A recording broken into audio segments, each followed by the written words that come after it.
is there is a lot of research that's coming out of late around the fact that if you do enough strength training and enough exercise in general, it definitely improves your chances of dealing with cancer if you end up getting it, but it even potentially reduces the probability of getting cancer with if you do it well. And so I remember reading that along with VO2 max, lower body strength, muscle mass are is an equally good indicator of longevity to avoid those falls that happen later in life.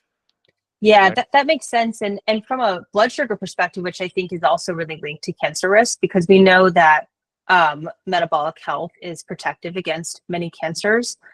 Muscles are the biggest glucose sink in the body, which is to say they're just like sponges for glucose. And so as you increase your muscle mass, you really increase your body's ability to deal with carb and sugar loads. I know that was the case for me.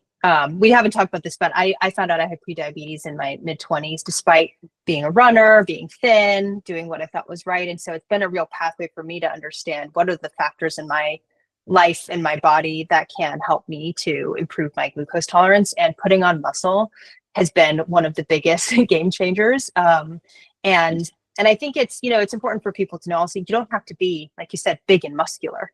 Like what increased muscle mass is for one person might be really different than for someone else. But any amount that you put on will have an immense impact. And then, of course, when it comes to blood sugar spikes, using that muscle is really your superpower. So getting up and walking after a meal, doing some squats, even washing the dishes, even just standing up instead of sitting down will allow your body to take sugar out of the blood and bring it into your muscles to be used.